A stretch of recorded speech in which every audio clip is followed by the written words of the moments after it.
I lost my baby and my mill made it public. But I exposed her affair of 8 years in front of everyone at the anniversary party. My ML announced my miscarriage over dinner, and I revealed her affair at her anniversary party. I was 14 weeks pregnant when I felt something warm run down my leg at work. I went to the bathroom and noticed blood soaking through my dress. I called my husband Ryan with trembling hands and said, "Something's wrong with the baby. There's so much blood. Come get me now." He said, "I'm on my way. Don't move." I could hear him grabbing his keys and running. By the time they got me into a room and hooked up to the monitors, our baby had passed away. The doctor used terms such as spontaneous and nothing you could have done. But all I heard was that the tiny heartbeat we saw on the ultrasound 4 weeks ago had stopped, and there was no medical reason for it. Matt sat on the edge of my hospital bed, holding his face in his hands and crying. And I reached for him and said, "I'm so sorry." And he looked up and said, "Don't. This isn't your fault." And he pulled me into his chest, and we stayed there until the nurse arrived to inform us of the next steps. We agreed not to tell anyone until we were ready. "I can't handle your mother right now," I told her. Ryan nodded and said, "I know. We'll tell people when you're ready. No one needs to know yet." I trusted him because I had no reason not to. And I forgot that keeping secrets from his mother, Lena, was impossible because she had the key to our house and could use it whenever she wanted. 4 days later, I was sitting on the kitchen floor, crying into a onesie I had purchased the week before, when I heard the front door open and saw Lena standing over me, grocery bags in her hands, and her lips pressed into a thin line of disapproval. "Well," she said, looking around at the tissues scattered on the floor and the empty ice cream container on the counter. "This is quite a scene." I wiped my face and said, "Lena, I wasn't expecting you." And she stepped over me to set her bags on the counter and said, "Clearly, you know, when Ryan told me you weren't feeling well, I assumed it was something minor. A cold, maybe, not a complete breakdown in the middle of the day." She turned to look at the onesie in my hands, her eyes narrowing. "Is that baby clothes? Why are you sitting on the floor crying over baby clothes, Rachel?" I didn't want to tell her anything, but she kept staring at me with that look she gives servers when her food comes out wrong. And the words came out anyway, because I was exhausted and empty, and all I wanted was for her to leave. "I lost the baby," I said, my voice cracking with the final word. 4 days ago, we weren't going to tell anyone yet. If you didn't know her well enough, Lena's face changed into something that almost looked like sympathy. She lowered herself to the floor beside me and grabbed my hands and said, "Oh, honey. That explains everything. I knew something was off with you lately, but I thought you were just being moody again." I said, "I'm not being moody. I lost my baby." And she squeezed my hands and said, I know. And I'm sure you're blaming yourself even though the doctor probably told you these things just happen sometimes, especially with first pregnancies, especially when the moth." She tilted her head as she looked at me. "You have been under a lot of stress, haven't you? Working all those hours, not taking care of yourself properly. I told Ryan months ago that you needed to slow down, but you never listened to me." I pulled my hands away and said, "The doctor said it wasn't anything I did." And Lena nodded slowly and said, "Of course he did. They always say that, but we both know you could have taken better care of yourself, eaten better, rested more. You're not exactly known for pudding, but what's done is done. No point dwelling on it now." I said, "Please don't tell anyone. I need time before the whole family knows." And she put her hand over her heart and said, "Sweetheart, I would never betray your trust like that. I swear on my marriage, this stays between us until you're ready. Though, I believe the family deserves to know eventually. They've been asking about grandchildren for years, and it's not fair to keep them in the dark simply because you're embarrassed." That Friday, she called and said she was planning a small dinner for us, because we needed to be surrounded by people we loved. She said it was just her immediate family. "You really need to get out of that house. Sitting around crying isn't going to bring the baby back." I said, "I don't think I'm ready for company." And she sighed heavily and said, "Rachel, this isn't about what you want. Ryan is struggling, and he needs his family around him right now. Or is this going to be like every other time when your needs come before his?" So, I put on a dress and let Ryan drive me to his parents' house, where 35 people were waiting in the den. I grabbed his arm and whispered, "You said immediate family." He said, "I guess Mom invited more people. Just get through it." Lena floated through the crowd in a cream dress. When she saw me, She rushed over and grabbed my face, saying loudly, "Oh, you poor thing. You look exhausted. Have you been sleeping at all? You have bags under your eyes." Everyone turned to look at me.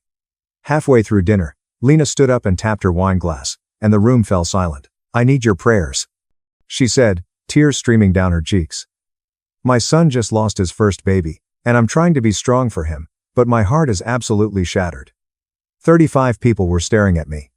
Lena sat back down, grabbed my hand, leaned in close, and whispered, "You should really smile. People are going to think you don't appreciate them being here for you." I knew right then that tomorrow morning, I was going to sit back down and force him to choose between me and his mother. Lena assumed I would remain silent because that is what I had always done. But she had just made the biggest mistake of her life. She wanted to play a grieving grandmother in front of 35 people. So I was going to make her explain why she had broken her promise in front of her son. For the first time in 6 years, I was not afraid of what would happen if I stopped being polite. I'll tell you exactly how the conversation went. For the first 10 minutes of the ride home, the car was silent. I stared out the window, waiting for Ryan to say something, to apologize, to admit that his mother had just done something terrible. Finally, he cleared his throat and said, "I know tonight wasn't what you expected." I laughed so hard because that was the biggest understatement I'd ever heard. "Wasn't what I expected. Ryan, your mother announced our miscarriage to 35 people after she promised she wouldn't tell anyone." He tightened his grip on the steering wheel and said, "She was trying to help. She thought you needed support." I turned to face him and said, "She thought I needed support or she thought she needed an audience."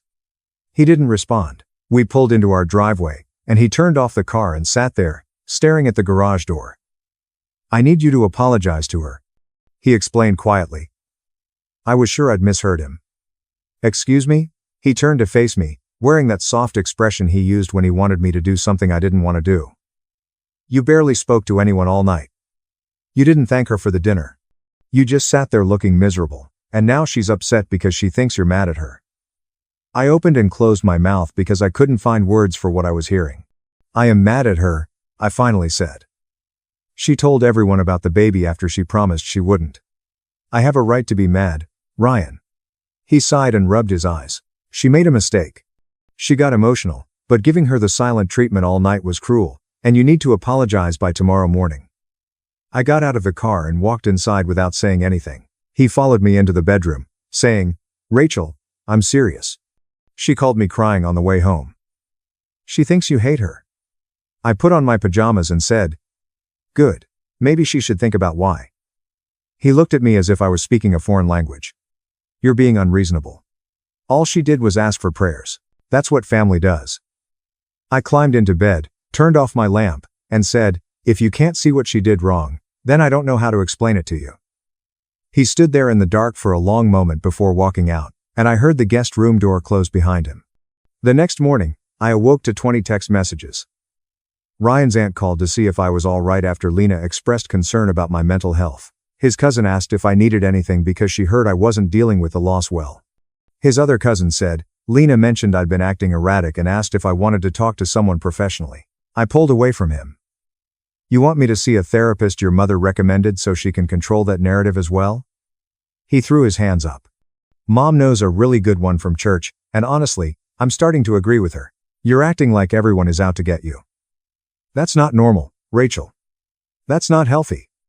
That night, he moved into the guest room. He said he needed space to think because I was refusing to apologize and refused to get help, and he didn't know what else to do. I lay in our bed alone, staring at the ceiling and thinking about how Lena had managed to isolate me completely in less than 4 days. My husband thought I was insane. The next morning, I saw that Lena had posted a photo of herself hugging me at the table with her eyes closed and her face pressed against my hair on Facebook. Her family and co-workers thought I was insane. She had used my worst moment to destroy every relationship I had, all while crying and asking for prayers. The caption read, "Please pray for my sweet daughter-in-law during this difficult time. She's struggling, but our family will get her through it."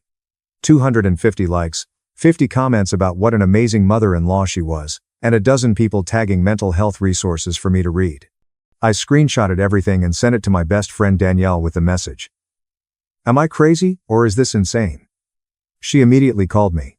I told Danielle about everything: the dinner, the texts, the prayer group, Ryan's move to the guest room, and she was silent for a long time before saying, You need to leave there. This woman is attempting to destroy you, and your husband is assisting her.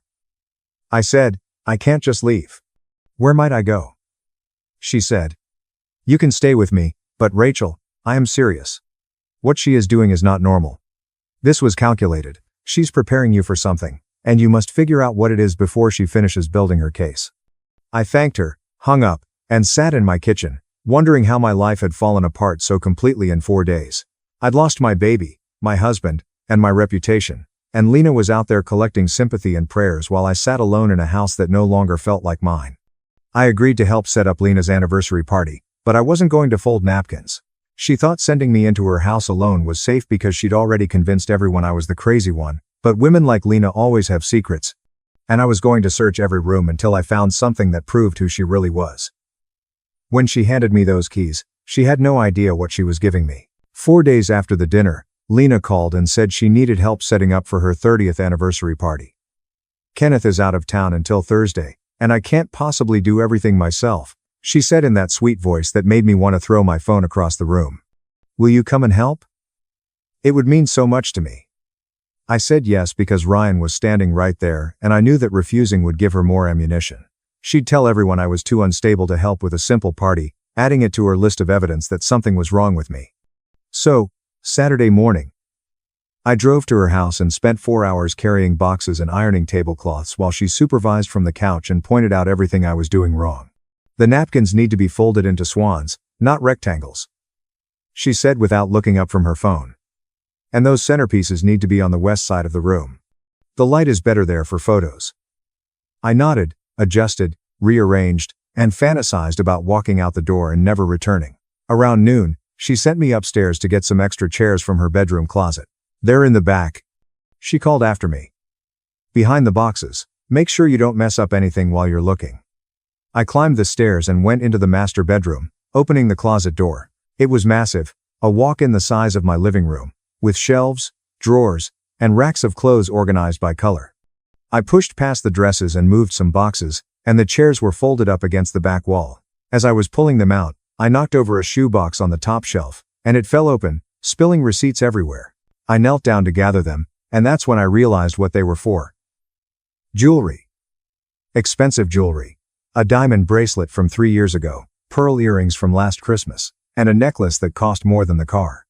I'd never seen Lena wear any of these things, and I was putting the receipts back when I heard her phone buzz from the nightstand in the bedroom, which she must have left upstairs when she went to answer the door earlier. I should have ignored it, grabbed the chairs, and gone back downstairs, pretending I never saw anything. But something made me walk over and look at the screen. The notification was from someone named John with a heart emoji, and the preview showed the first line of the text. Last night was perfect. I can't stop thinking about you. My entire body went cold. John. I recognized the name. He was a deacon at Lena's church and had been attending family dinners for years. He always sat next to her, refilled her wine glass before anyone else's, and laughed a little too hard at her jokes. I told myself there had to be an explanation. Maybe it was a different John. Maybe the text was innocent and I was reading into it because I wanted to find something wrong with her. But my hands were already moving. I picked up her phone, typed in the passcode. I'd seen her enter 100 times at family dinners, and it opened immediately. I went to her messages, found John's thread, and began scrolling. I miss you already. You're the only person who understands me. Kenneth does not touch me in the same way that you do. I wish I'd married you instead. 8 years of messages. 8 years of I love you. I need you. You're my soulmate, and explicit descriptions of things that made my stomach turn. I kept scrolling with shaking hands and found photos of Lena in lingerie, which I'd never seen before, and John shirtless in what appeared to be a hotel room. I backed out of the messages, checked her photos, and discovered a hidden album with hundreds more, including photos from their anniversary trip to Napa, a family reunion in Lake Tahoe, and Christmas Eve 3 years ago, when she said she was tired and went to bed early. John had been buying her gifts that she couldn't wear around her husband. I went back to the closet and looked at the jewelry receipts, which were all purchased within a week of one of their anniversary trips. I found hotel rooms, restaurant receipts, and screenshots of reservations for places she'd told Kenneth she was going to with her girlfriends. I felt a shift inside me as I stood in that closet, surrounded by evidence of 8 years of lies. This woman had destroyed my reputation, turned my husband against me, announced my dead baby to 35 people, and then told everyone I was crazy when I got upset about it. And while she was preaching about faithfulness and family values while sleeping with the church deacon, I pulled out my phone and started screenshotting everything, the texts, the photos, the receipts. I worked quickly and methodically, saving every piece of evidence I could find in my own phone. Then I put her phone back exactly where I found it, grabbed the chairs, and walked downstairs, saying, "Found them. Where should I set them up?" Lena smiled at me from the couch and said, "By the windows. Thank you so much for your assistance. I know things have been difficult between us recently, but I truly appreciate you." I smiled back and said, "Of course. That's what family is for." She had no idea that I had just found everything I needed to destroy her. I spent the rest of the afternoon setting up chairs, hanging decorations, and watching Lena bark orders at the caterers while I pondered what I was going to do with the information I'd discovered. A part of me wanted to tell Kenneth right away. He deserved to know what his wife had been doing for the past 8 years. But another part of me knew that wasn't enough. Lena had publicly humiliated me, standing up in front of 35 people and announcing my miscarriage. Then spending 3 weeks convincing everyone that I was unstable. She didn't deserve a quiet conversation. She deserved to feel exactly what I had felt. Exposed, humiliated, and destroyed in front of everyone she wanted to impress. There would be a projector for the slideshow and a microphone for the toasts, and every person Lena had ever tried to impress would be in that room, watching her accept congratulations for a marriage she'd been destroying since before I even met Matt. The anniversary party was in 6 days, and 250 people were expected to attend to celebrate 35 years of faithful marriage. I drove home with my phone full of screenshots and a plan in my head. I had 8 years of proof saved to my phone, and I was finally going to show Ryan who his perfect mother truly was. Lena had no idea I found her burner while she was downstairs bragging about her faithful marriage. I waited for Matt to get home from work and sat him down at the kitchen table, saying, "I need to show you something, and I need you to actually look at it before you say anything." I applied my makeup slowly and carefully, thinking about what I was about to do. The USB drive was already in my purse. I'd spent the past 6 days organizing everything. Texts were organized by date, photos were organized chronologically, and a timeline was created to show exactly when each affair milestone occurred, and what lie Lena told Kenneth to cover it. I drove to the venue by myself. It was a ballroom at the nicest hotel in town, with crystal chandeliers and white tablecloths, and 250 guests, dressed in their Sunday best, ready to celebrate 35 years of what they thought was a faithful marriage. Lena noticed me the moment I walked in and dashed over with her arms outstretched. "Rachel, you came." She drew me into a hug and whispered in my ear, "Smile, or everyone will think you're having another episode." I smiled and said, "I wouldn't miss this for the world, Lena. Tonight is going to be unforgettable." She pulled back and looked at me with something suspicious in her eyes. But then someone called her name, and she floated away to accept more compliments on her dress, decorations, and lovely wedding. I took a seat at a table near the back and watched the room fill with people who had no idea what they were actually celebrating. Kenneth stood near the bar, looking uncomfortable in his suit. He had never liked big parties. He once told me that Lena planned these events for herself, and he simply showed up where she told him to. Ryan approached my table and sat down without looking at me. "I wasn't sure you'd come," he admitted quietly. I replied, "I wasn't sure either. But I decided I didn't want to miss your mother's big night." He looked at me with something hopeful in his eyes. "Does that mean you're ready to apologize in order to move past all of this?" I took a long sip of my champagne glass and said, "I think tonight is going to change a lot of things, Ryan. Let's just see how it goes." At 7, the program began. Lena had planned every minute. First, a slideshow of photos from their 35-year relationship. Following that, family and friends make toasts. Then Lena delivered a speech about the secret to a long-lasting marriage. Then dinner and dancing, and most likely more crying, praying, and thanking God for blessing her with such a wonderful husband. I looked through the slideshow and saw 35 years of smiling photos. Lena and Kenneth. On their wedding day. Lena is holding baby Ryan. Family vacations, holidays, and anniversaries. A whole life captured in images that told the story Lena wanted everyone to believe. The toast began. Ryan's aunt discussed how Lena was the glue that held the family together. A church friend praised her commitment to her marriage and faith. The pastor described her as a shining example of Christian womanhood, to which all young women should aspire. Then John stood up. I watched him approach the microphone, a glass of champagne in his hand and a smile on his face. He was tall and handsome, with gray at his temples and the assurance that came from years of people trusting him. I've known Lena and Kenneth for almost 20 years. He told me. And I can honestly say I've never met a more devoted couple. Their marriage is an inspiration. The way they support each other, the way they put their family first, the way they've built a life based on faith and love and commitment. He raised his toast to another 30 years of doing nothing but the best. Everyone drank, and I watched Lena dab her eyes with a napkin as John took his seat next to his wife, the same wife who had no idea her husband had been sleeping with Lena for 8 of the previous 20 years. Lena stood up and approached the microphone, and I knew she was going to give a speech about the secret to a long-lasting marriage, about trust and communication and never going to bed angry. I reached into my purse, felt for the USB drive, and waited. 35 years, Lena said. Her voice trembled from practiced emotion. I married my best friend 35 years ago, and every single day since then, I've woken up grateful to be able to spend my life with him. She looked at Kenneth through tears. We've faced challenges. I stood up, my chair scraped against the floor, and a few people turned to look at me.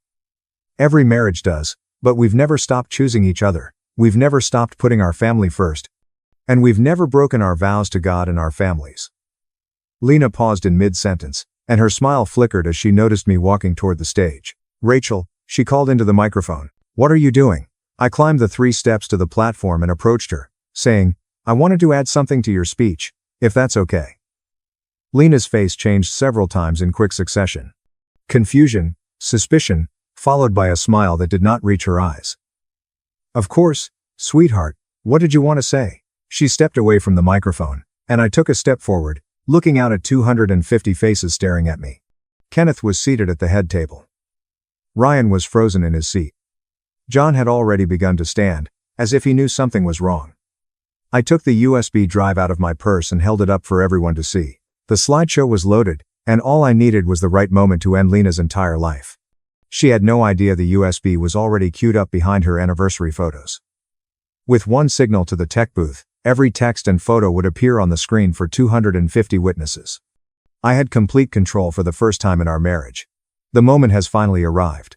Before I could approach the projector, Lena's hand closed around my wrist. Her grip was tight, her nails dug into my skin, and her smile never changed. Rachel, honey. Let's go get some air. She spoke through her teeth. You look like you're not feeling well. I drew my arm away and said, I feel fine. Actually, better than I've felt in weeks. She leaned in and whispered. If you do anything stupid right now, I will destroy you. I'll tell everyone you're having a breakdown, I'll have you committed, and I'll make sure Chris never speaks to you again. I whispered back, you've already done all of that. What else do you have? Her smile cracked for a brief moment. She then collected herself and spoke loud enough for the nearby tables to hear. Of course, you can say a few words. We're all family here. She stepped back and gestured toward the microphone, and I could see in her eyes that she was calculating, trying to figure out what I could possibly do that she couldn't deny, what evidence I could have that she couldn't explain away. But before I could approach the tech booth, Lena grabbed my elbow and steered me down the hallway with an iron grip disguised as a loving gesture. We need to talk first, she hissed silently. She pushed me into a coat closet before closing the door behind us. And in the darkness, I finally saw her true face. No smile, no warmth, only cold calculation. I know you found something, she replied. Chris told me you looked through my phone. You've spent 3 weeks acting like a crazy person who can't handle losing a baby, and whatever you think you've got won't work. I've spent 35 years building relationships in this community and being the woman everyone trusts. I didn't lose a baby, I replied quietly. My baby died. There's a difference. Lena waved her hand dismissively. Same thing. The point is, no one is going to believe you over me. You could have video evidence, but they'd still think you faked it because I've already told them how unstable you've been, how paranoid, and obsessed with destroying me. She stepped closer, and I could smell her perfume mixed with champagne. So, here's what's going to happen. You're going to go back out there and smile and clap during my speech and act like a supportive daughter-in-law. And then you're going to go home and pack your things and file for divorce and disappear from my son's life forever. If you do that quietly, I won't tell anyone what really happened with your miscarriage. My veins began to bleed. What do you mean, what really happened? She smiled with the cruelest expression I'd ever seen on a human face. I mean that stress causes miscarriage. Everyone knows that. And you were so stressed, weren't you? Working all those hours, fighting with Ryan about having children when he wasn't ready. Pushing and pushing until your body gave out. Weekend fine 44 point. She tilted her head. That's the story I'll tell if you make me. That you wanted a baby so badly you ignored the warning signs, that you kept working instead of resting. That you caused your own loss, because you were too selfish to slow down. I stared at her in the darkness of that coat closet and realized I was looking at someone who had no boundaries. Someone who will say anything and destroy anyone to protect themselves. Someone had already decided I was expendable the moment I became inconvenient. You know what the worst part is? I asked quietly. I actually thought you might love Ryan. I thought everything you did was a misguided maternal instinct. But you don't love anyone, Kenneth or Ryan. Not even John. You simply enjoy being worshipped. Something flickered in her eyes. Surprise. Perhaps. Or recognition. You have no idea what you're talking about, she said, her voice losing some of its confidence. I found the jewelry, I said. The diamond bracelet. The pearls. The necklace. And all of John's gifts that you are not allowed to wear around him. You keep them hidden in your closet like trophies, as proof that someone wants you. Her face paled in the dim lighting. That's what this has always been about, isn't it? Not love, not family, just making sure everyone sees you as perfect, desirable, and the center of everything. Lena's hand reached out to grab my throat, not hard enough to choke me, but enough to convey her point. You don't know anything about my life, she said angrily. You don't know what it's like to give everything to a family that takes you for granted, to smile, perform, and sacrifice for 35 years and still feel invisible. I drew her hand away and said, You're correct. I'm not sure what that's like because I would never do what you did to feel seen. I pushed past her, opened the closet door, and returned to the ballroom. She followed closely behind me, wearing that smile like armor.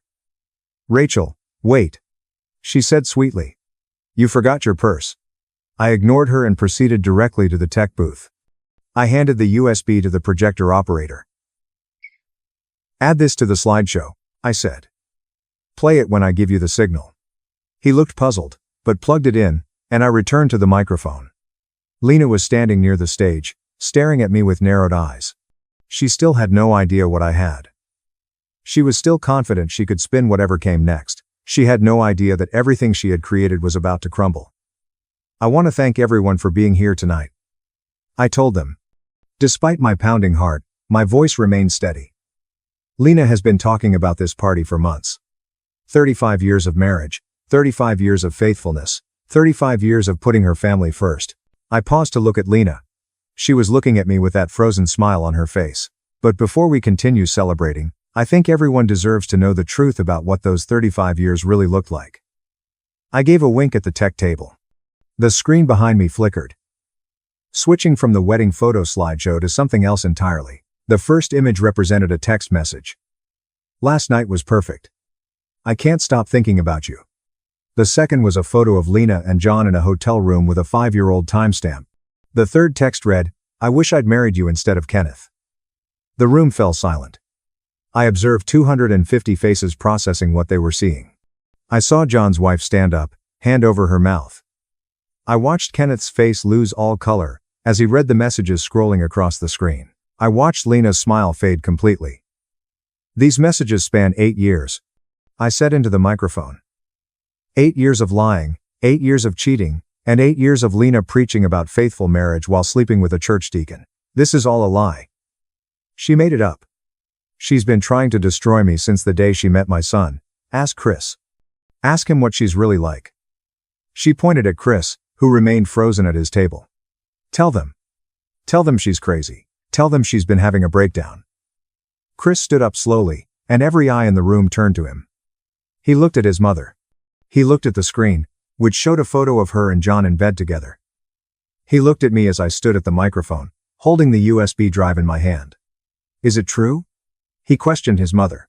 His voice was low, but everyone in the silent room could hear it. Have you been cheating on Dad for 8 years? Lena's eyes welled up with tears. Chris, baby, you have to understand. Your father hasn't touched me in years. John and I have a connection. It's not what it looks like. I still love your father. I just needed someone who appreciated me. And is it true? Chris went on. Yes or no? Lena sobbed. Yes. But it's not my fault. You don't understand what my marriage has been like. Your father is cold and distant, and John actually sees me. Chris turned and walked out of the room before she could finish. Lena screamed his name and began running after him. However, her heel caught on the stage's edge, causing her to stumble. She grabbed the anniversary cake display to steady herself, but it wasn't sturdy enough to support her weight. The whole thing tipped forward, and she landed face first in 3 layers of white frosting and fondant. For a moment, no one moved. Lena lay in the wreckage of her own anniversary cake, sobbing and covered in frosting, as 250 guests watched in stunned silence. Then, someone in the back began laughing. It spread like wildfire throughout the room, leaving half of the guests laughing and the other half filming with their phones. Lena pushed herself up to her knees. Frosting was dripping from her hair, and her designer dress was ruined, with mascara running down her cheeks like black rivers. She looked around the room at everyone who had spent years telling her how perfect she was and saw nothing but disgust, pity, and barely suppressed laughter. Stop filming! She exclaimed. Stop it right now. This is a private family matter. You have no right. You lost the right to privacy when you made my miscarriage public. That's what I said.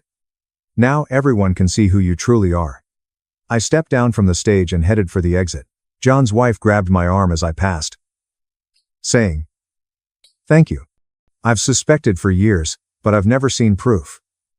I nodded and continued walking. Lena was screaming my name now. Rachel, Rachel, get back here. You cannot just leave. You've ruined everything. You destroyed my family. Rachel. I was almost to the door when Chris stepped in front of me. His face was pale, his eyes were red, and he appeared to have just been told that everything he thought he knew was false. How could you do this? He inquired. How could you humiliate her like that in front of everyone? I asked, feeling something cold settle in my chest. She announced my miscarriage to 35 people after promising to keep it a secret, telling everyone I was insane, and threatening to tell them I caused my own miscarriage. And you chose her. Every time you chose her. He shook his head. She's my mother. And I'm your wife. I was your wife, and you never once chose me. I reached into my purse and pulled out the burner phone I'd taken from Lena's closet the day I discovered the messages. I pressed it into his hand. This has everything. Every message, every photo, every lie she told your father for 8 years. I was going to show you privately. I was going to give you the chance to handle it as a family, but you told me I faked the screenshots. You told me I was crazy. You moved out and stayed with her and let her threaten me. I stepped around him toward the door. So I handled it the only way she left me. Lena was still calling out my name behind me. I could hear her sobbing, choking on frosting, and begging for help. I did not look back. I walked out of the ballroom, into the cool night air, and continued walking until I reached my car. My hands shook as I unlocked the door and sat in the driver's seat. I sat there for a while, staring at nothing. I just ruined my mother-in-law's marriage and reputation in front of 250 people. I'd recently ended my own marriage in the most public way possible. I had just burned down every bridge I had with the family I had married into 6 years before. I didn't feel guilty. I did not feel bad. I felt liberated for the first time since that dinner when Lena told 35 people about my miscarriage. I felt as though I could finally breathe. My phone vibrated. A text from Danielle. I just saw on Facebook that something happened at the anniversary party. Are you okay? What did you do? I responded, I'll tell you everything. Can I stay at your place tonight? She asked, already setting up the guest room. Get here safe. I started the car, pulled out of the parking lot, and drove to Danielle's apartment without looking back at the hotel, where my mother-in-law was still, covered in cake and crying about how I had ruined her life. She'd ruined mine first. I've just returned the favor. The gift I wired you was $500,000, Grandpa said, but my family stole $450,000, leaving me with only $1, Math BB's $250 check to show for it. I expressed my gratitude to my grandfather for the Math BB's $250 payment. When my grandfather finished carving the turkey, put down the knife with surgical precision, and said, the gift I wired you was $500,000. I actually laughed because the envelope my mother had slipped me an hour earlier contained a Math BB's $250 check. Ethan Walker is my name. I work as a digital thief hunter and am 29 years old. Denver-based Sentinel Tech employs a cybersecurity analyst. I've provided 4 federal court testimony, assisted the FBI in recovering $3.8 million in ransomware payments, and tracked Bitcoin fraud in 14 different nations. I am skilled at tracking money through the most obscure parts of the internet. As it happens, my own family's Thanksgiving dinner was the scene of the largest heist in my professional life. My sister Sophia called 3 days prior to the holiday. I was in my flat, watching a phishing operation out of Estonia on 3 monitors that were flashing with code. I was always skeptical of the brightness in her voice, the tone she employed when she pretended not to desire something. She greeted him as, "Hey, Jordy." I interrupted the trace I was running and said, "Nobody calls me Jordy except her. Listen about Thanksgiving. Maybe you should skip it this year." "Why?" "Grandpa's really tired lately. The doctor said he shouldn't have too much excitement. You know how he gets when you visit. I want to stay up talking, show you his old maps, and tell those stories about Korea." She chuckled, but the joke seemed artificial. "We're thinking of a quiet holiday, just the local family. Denver is where I call home. Bridgeport, Connecticut, is home to my family, a very handy distance of about 2,000 miles. Since when does Grandpa want quiet?" I responded. That statement may have been accurate. Since he turned 87, and his cardiologist told Mom he needs to reduce stress. The only member of my family who had ever truly listened to me. Grandpa Charles Montgomery Walker, a retired civil engineer and decorated veteran, had been slowing down but asking that I skip Thanksgiving. Sophia went on, "You should probably save the airfare money. I know consulting pays well, but those flights from Denver aren't cheap." In her 33 years, Sophia had never been concerned about my money. In 2019, she borrowed Math BBS2, $500 from me for a business opportunity that later proved to be a multi-level marketing scam. Never reimbursed me. 6 months later, when I inquired about it, she said I was being petty about money amongst siblings. When I said, "I'll think about it," before I could reply, she hung up, saying, "Great. Love you. Bye." I sat there looking at my screens for a while. There was a problem. The tempo of that exchange was similar to that of the phishing emails I examined. The phrases were perfect, but the underlying programming was malicious. Grandpa had opened a joint account with me when I turned 18, and I checked it out using my banking app. He had used Math BBS $4,500 to seed it. I was informed that it was for emergencies. "You're smart with money, Ethan," he had remarked. "This is just in case you ever need a cushion. You have you have no," he had really said again, "Ethan." I had only used it once, 2 days before exams in my junior year of college, when my laptop died, returned it in 6 months. I hadn't touched it since. $2,200 was displayed on the balance. I thought that was about right. Something forced me to click through to the complete transaction history, even though it was the original Math BBS $4,500 less the laptop loan and 13 years of low interest. My stomach fell. The 14th of August 2024. $450,000 in incoming wire transfer. Love-filled memo for Ethan. Grandpa. The 15th of August 2024. $475,000 was sent out by wire. The destination is an external account that ends in 7,392. Memo, chance for investment. I gazed at the screen. Math BB. $450. $0. In a day, gone. Because someone had left just enough to prevent a Math BBS $0 balance notice that could have notified me. The account now displayed Math BB S2 $500. I had trembling hands. I cautiously put my coffee mug down as if it may break. Before speaking with a fraud prevention representative, I had to make 3 transfers when I phoned the bank. "Mr. Walker, I'm showing that the wire was initiated with valid login credentials and 2-factor authentication," the agent said. Patricia was her name. She sounded worn out. "Do you not recognize this transaction? I didn't make it. The IP address shows Bridgeport, Connecticut. Is that a location you visit regularly?" "My family lives there, but I haven't been there since July." "I see. And you're certain you didn't authorize anyone to access this account on your behalf?" She hesitated and said, "Completely certain. I heard someone typing. Mr. Walker, we also have a document on file." A power of attorney form signed by you on August 10th granting authorization to more typing. Claire Walker. Would that be your mother? The space was skewed. A power of attorney is something I never signed. The signature matches our records.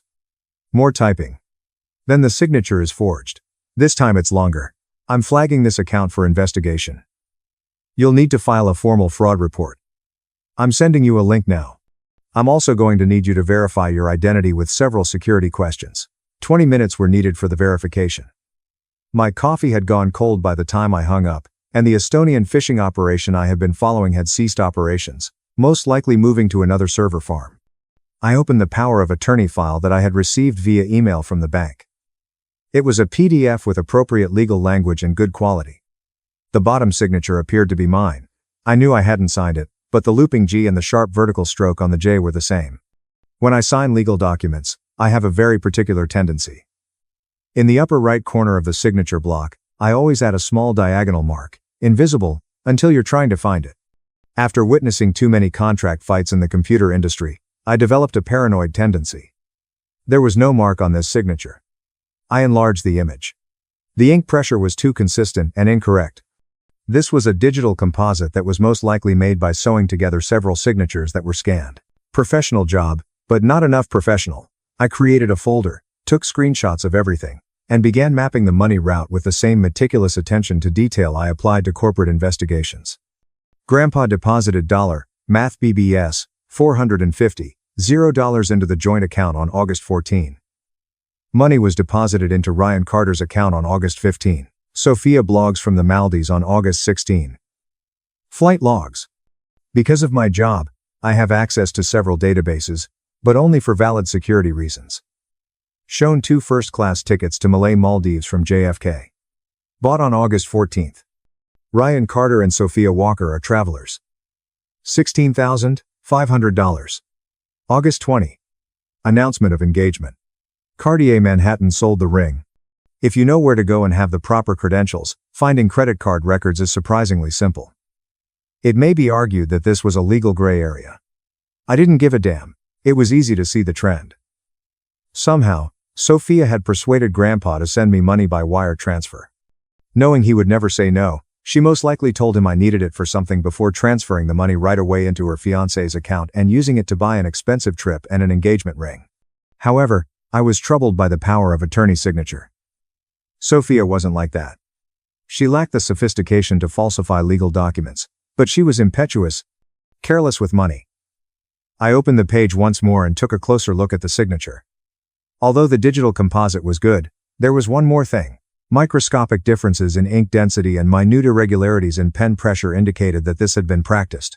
Before the final version was created, someone had traced my signature several times. I thought it looked like Mom's handwriting. Last year, I received a birthday card from her. She had truly remembered, which was uncommon enough to be noteworthy, so I had saved it. The G's downstroke curled slightly inward, matching the capital letters, the cross's precise angle on the T. My signature was falsified by my mother. I reclined in my chair. Denver spread in the November afternoon sunshine outside my window. On I-25, traffic is flowing. Individuals going about their daily lives unaware that mine had just collapsed. It buzzed on my phone. Sophia texted. I gazed at the message for a whole minute. So, you're definitely not coming. Thursday, right? Just want to make sure so Mom doesn't overbuy food. She responded quickly after I texted. Actually, I changed my mind. I'll be there. I had never mentioned that. Really? Are you sure? I thought you said work was crazy right now. Work can wait. 3 dots emerged, vanished, and then reappeared as I typed, family's important. Okay, great. See you Thursday. I printed all of the evidence I had acquired, packed my laptop and portable projector I used for professional presentations, and made travel arrangements. 47 papers in all, including bank statements, credit card receipts, airline data, screenshots of Sophia's Instagram, wire transfer information, and the fake power of attorney. When I graduated from college, Grandpa gave me a leather portfolio, which I placed in it. I could see the irony. I arrived at JFK on Wednesday, hired a car, and drove to Bridgeport in the kind of chilly rain that makes November in Connecticut seem like the end of the world. I spent the evening creating a presentation after checking into a Hampton Inn that was only 15 minutes from my folks' house. A case study, wire fraud, a title slide, and a family investment opportunity. How $Math BBS 450. $0 turned into $Math BBS $250 is the subtitle. I worked on the timing. The entire disclosure will take 12 minutes, including deliberate pauses for maximum effect.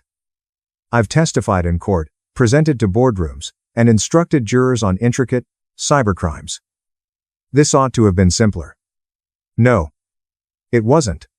I had grown up with these people. I learned how to ride a bike from my sister. For 2 years, my mother took me to a robotics club every Saturday. My father, who was family but had never really been involved. However, they had stolen from me. Not only the cash. My grandfather's gift, his confidence, and his will to assist me had all been taken, and they had done it with such ease and casualness. At 2 p.m. on Thursday, I took a car to my parents' place. At 4, dinner was served. The timetable had been texted by Cannabis have you likes for Majan. The timetable had been texted by MIHC 414.com for Majan. 41414.com. 414.com for Majan. Mom. Very well planned and regulated, with appetizers at 4, turkey at 5, and dessert by 6:30. After pulling my laptop bag up the front step, I parked on the street.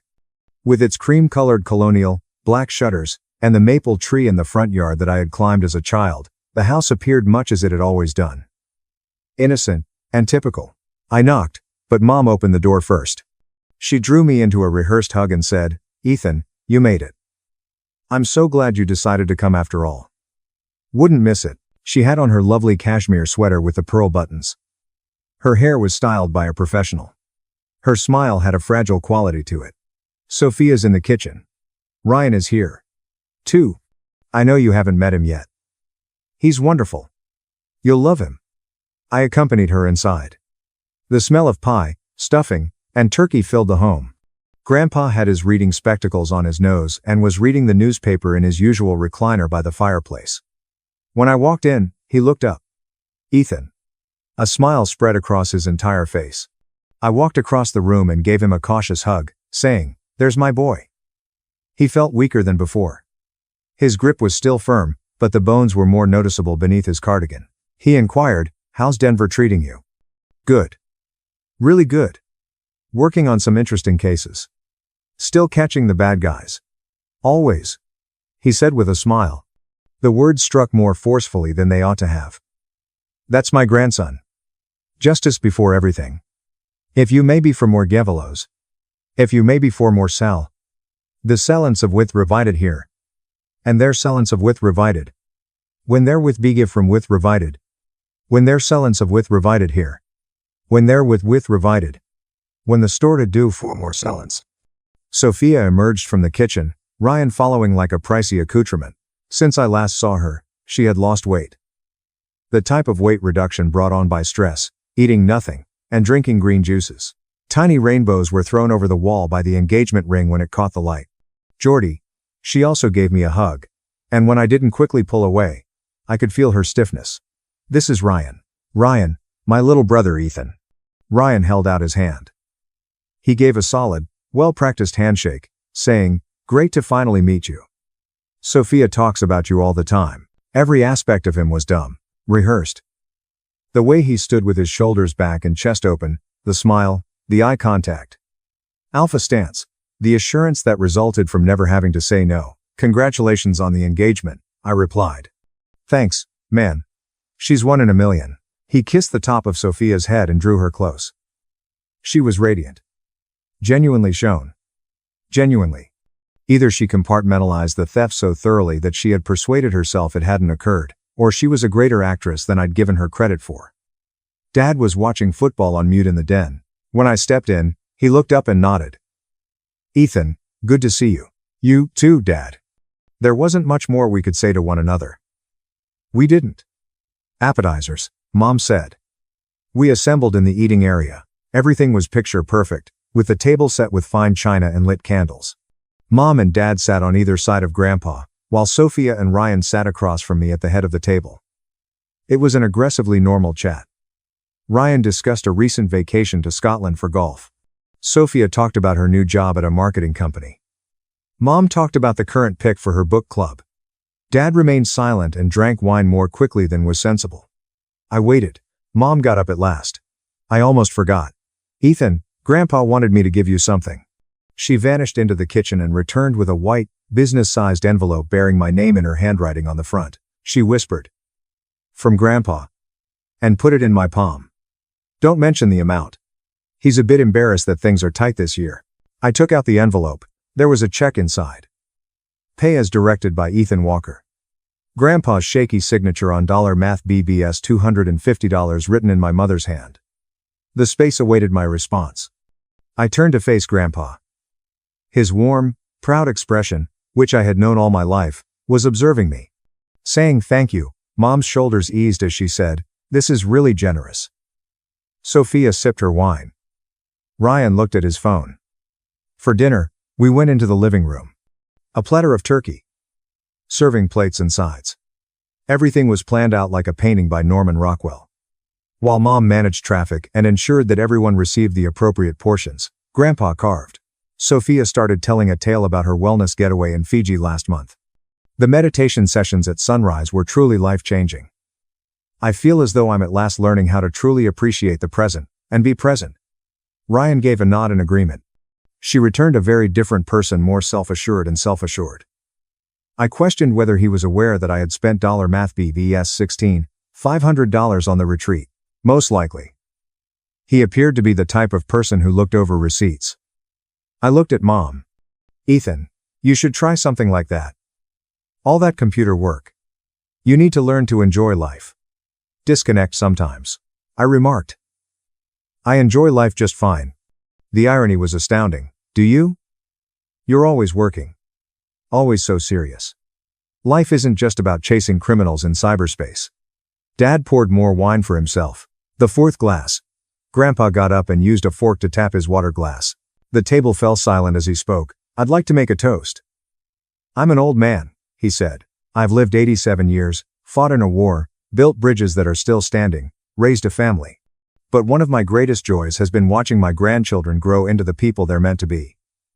He turned to Sophia and then to me. "Sophia, you've always known what you wanted and gone after it. That determination will serve you well in marriage and in life." She grinned and began to cry.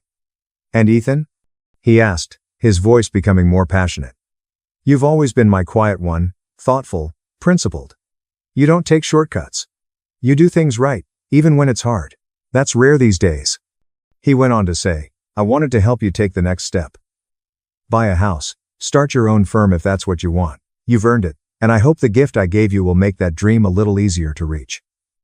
I felt my throat tight. He held up his glass to Ethan. "May you build something lasting." Everybody's glasses went up.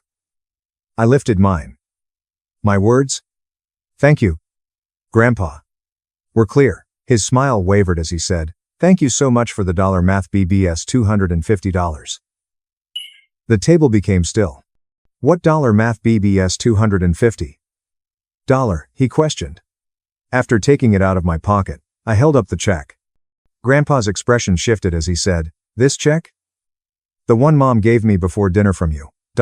Math BBS $250. Something sinister replaced the confusion. Mom clattered her fork against her plate, asking, "Claire, what is he talking about?" "Dad, you're confused. You said things were tight. The gift I gave Ethan was $500,000. Stillness. Complete. Deafening silence. Halfway to Ryan's mouth, his wine glass froze. Sophia had turned white. Dad looked at his plate as if it held the answers. Something desperate had crumpled onto Mom's face. "Dad, you're not remembering correctly," Mom said once more, raising her voice. "Your medication? The doctor said it can cause confusion." Grandpa's words sliced through the room like a razor. "I'm not confused. I'm Icon. Transferred $math BBS $450 into Ethan's account on August 14th. With trembling hands, he took out his phone and began scrolling, saying, "I got the confirmation email, I saved it. Mom, please. Let's talk about this privately.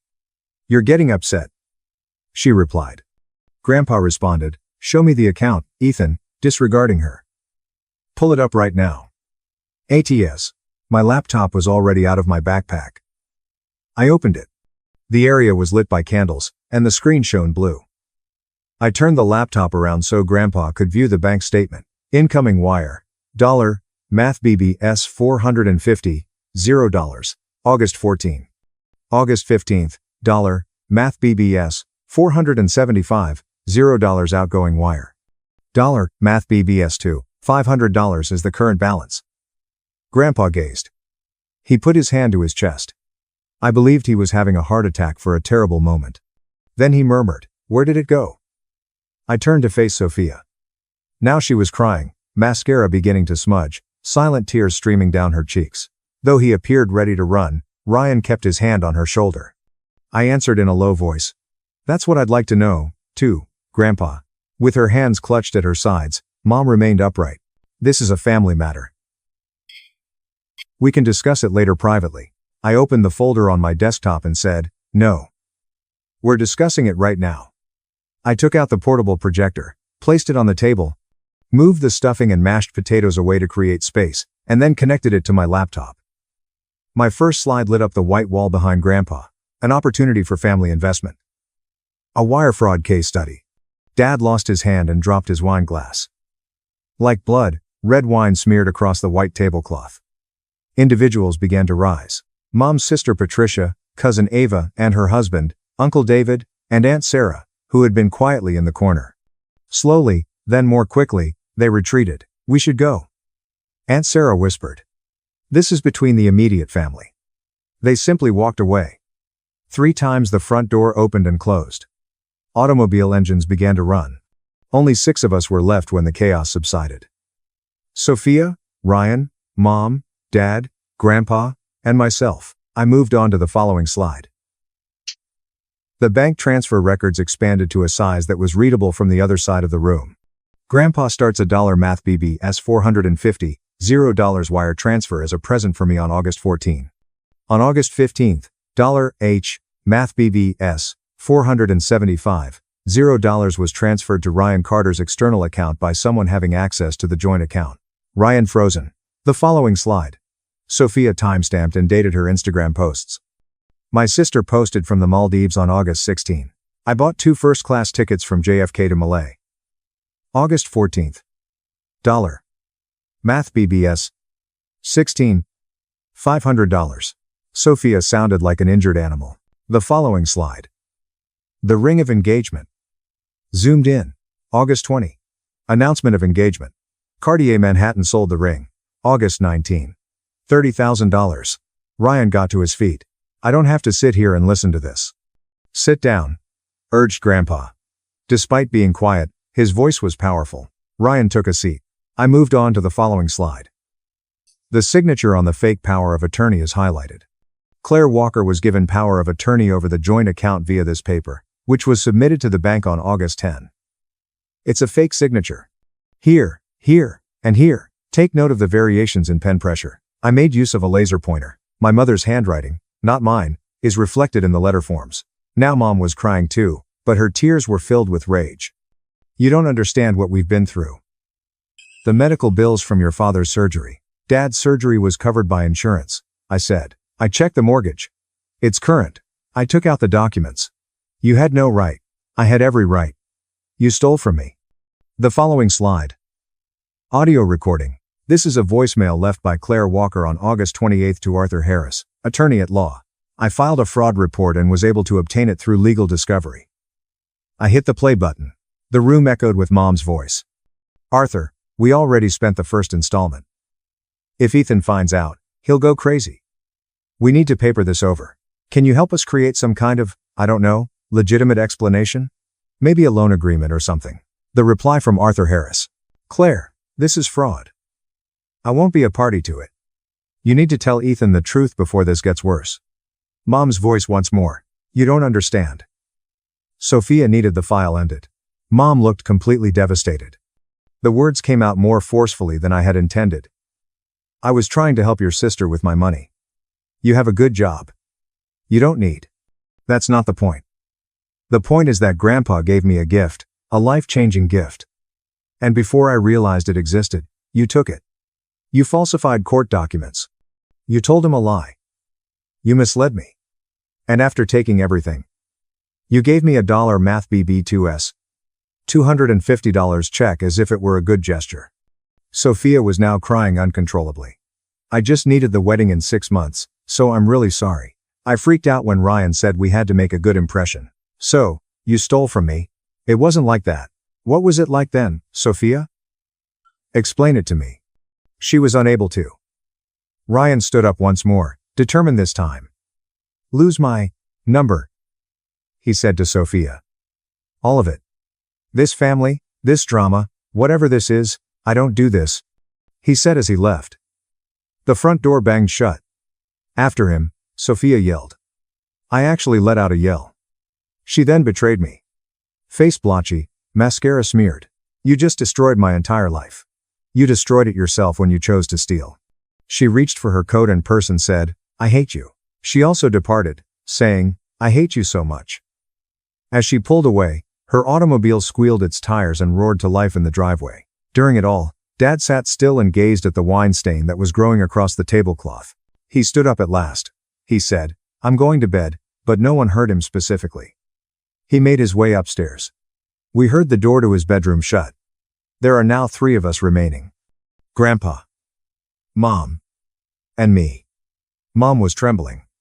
She covered her face with her hands and slid into a chair. I thought it would be okay. I thought you'd never find out. I thought you thought wrong. Grandpa got to his feet.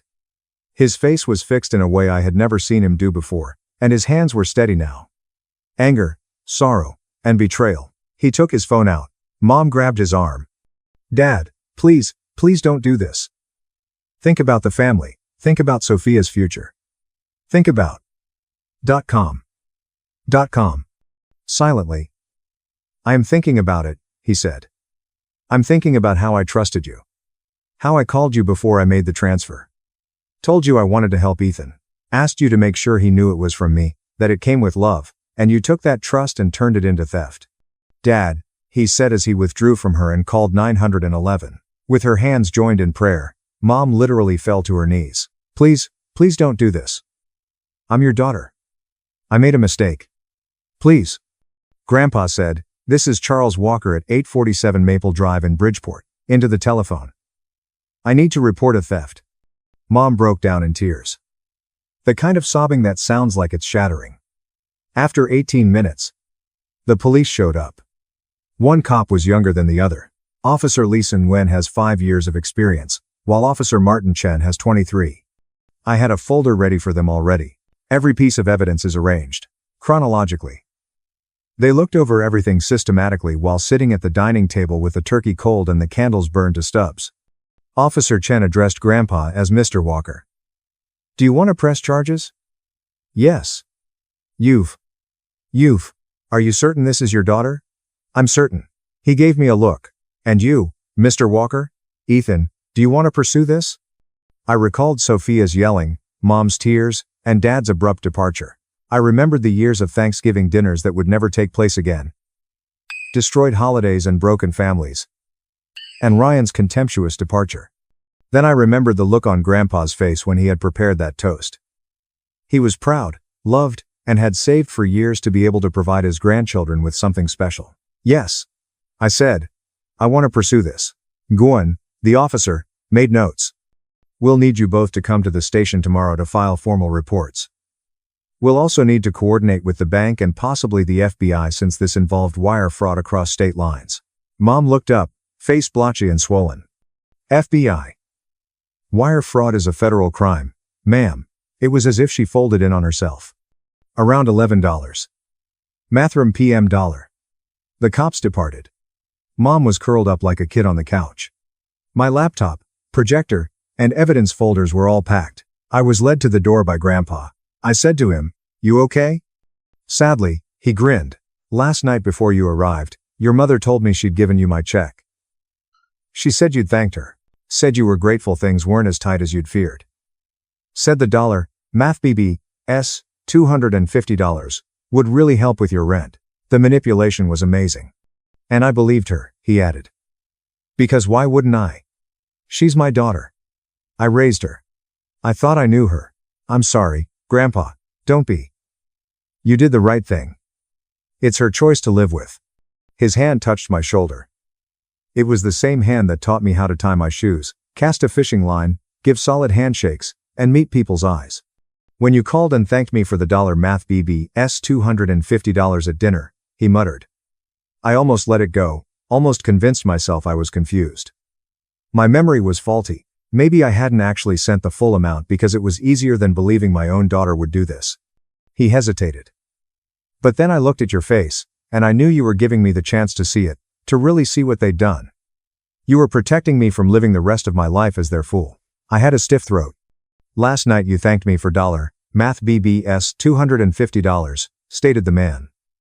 Tonight you proved you're worth more than any amount I could ever wire you. He was 87 years old, frail, and the strongest guy I had ever met, so I gave him a cautious hug.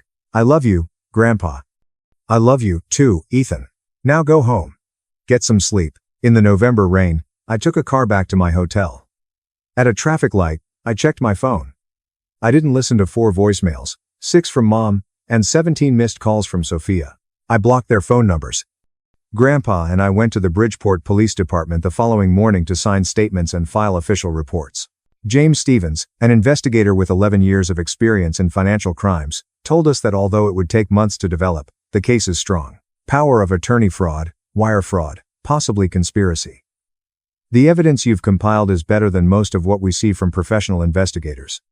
I am a professional investigator, I said. Just usually for corporations, not family. He inquired, how does it feel, going after your own family? I considered that to be fair. The consequences were rapid and widespread. The police report and possibly one of the relatives who had seen the altercation during Thanksgiving were the likely sources of the stories leaked to the local media by Monday. Family Thanksgiving ends and theft charges appeared in the Bridgeport Courier. Sophia was fired on Tuesday by her business, a boutique marketing firm that took pleasure in creating ethical brands. She yelled about it in her voicemail, so I know. I didn't hear it all the way through. After 32 years of membership, my parents' church, St. Matthew's Episcopal, asked them to resign from their voluntary roles on the fundraising committee. The official reason was too much bad press. Ryan Carter removed all of Sophia's pictures from his LinkedIn profile and set his status to single. For a week, his bio was taken down from his corporate website, but it was then put up with no information on his personal life. The lawyer Mom had phoned, Dr. Arthur Harris, actually reported the conversation to the State Bar Ethics Hotline, according to the bank inquiry. He had attempted to warn her off, according to the paper trail. Intent was established in part by that testimony. Federal accusations were brought in January. Claire Walker, forgery, wire fraud, and fraud conspiracy. Sophia Walker, conspiracy, accessory after the fact. Because the wire transfer included digital banking systems that were under federal control and crossed state lines, the FBI became interested. I spent 4 hours in a federal building in Hartford giving a deposition, going over each piece of evidence, database query, and screenshot. With 14 years of experience in white-collar crime, Jessica Harris, the assistant U.S. attorney prosecuting the case, told me it was one of the cleanest fraud cases she had ever seen. Most families who steal from each other hide it better, she stated. Or the victim doesn't have the skills to document it thoroughly. You basically built our entire case for us. Saying, I do this for a living, just usually not against my own family, she said with a sorrowful smile. How does that feel? The detective asked the same question. Justice is the same response. August was the date of the trial. Mom's lawyer attempted to work out a plea agreement. I declined to take part in any deal that excluded incarceration. Grandpa supported me.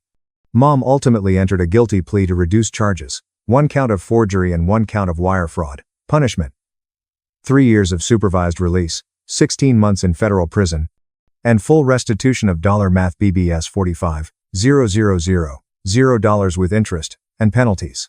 As a result of her conspiracy plea, Sophia received a 12-month sentence, 2 years of supervised release, and an order to return the engagement ring. The week after Thanksgiving, Ryan had sold it. She didn't have the math BBS $26,500 she needed to buy it back at auction. An aunt loaned her the money. Following the court's order, the ring was sold, with the money going toward Reparation. No charges were brought against Ryan Carter. Despite everyone's paid assumption that he knew the money was stolen, prosecutors were unable to provide proof. 6 months later, he relocated to Boston. In February, Dad filed for divorce. Cited my spouse's illegal behavior and our irreconcilable problems. The process was swift and unattractive. The house was his. Mom received nothing. Since Thanksgiving, I haven't communicated with any of them. Blacklisted them on all platforms. Blocked their emails. And blocked their phone numbers. Using my cousin Ava and Grandpa as middlemen, my dad made 2 attempts to get in touch. I said no both times. Reconciliation was not what I desired. Apologies were not what I wanted. I wanted them to realize that actions have repercussions. Trust is shattered by such treachery, and once it is destroyed, it cannot be restored. Since it's a lengthy drive from Denver to Connecticut, Grandpa and I now eat dinner once a month, generally by video call. I occasionally take a plane to visit. We don't discuss Sophia or Mom.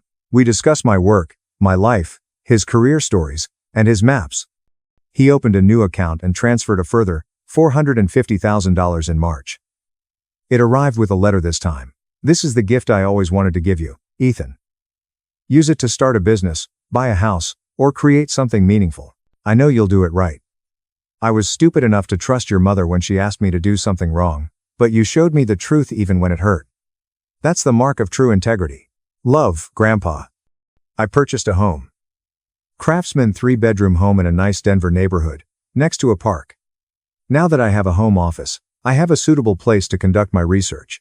Although I enjoy my job at Sentinel Tech and they treat me well, I occasionally consider opening my own business. Grandpa uses the 2nd bedroom for his visits. There is nothing in the 3rd. Perhaps it won't be in the future. Sophia sent me an 8-page handwritten letter last week. It came in a simple envelope with no return address. It began, Ethan, I know you'll probably throw this away without reading it, but I have to try. What I did was unforgivable. I was selfish and desperate, and I didn't think about what I was stealing from you beyond just money. I watched her words disintegrate into confetti as I read the entire thing and then fed it through my shredder. Forgiveness is seen as noble by some. Perhaps it is, but I have no desire to be honorable. Being entire is something that interests me. For me, being complete meant removing those who attempted to divide me and sell the parts. My money was stolen by them.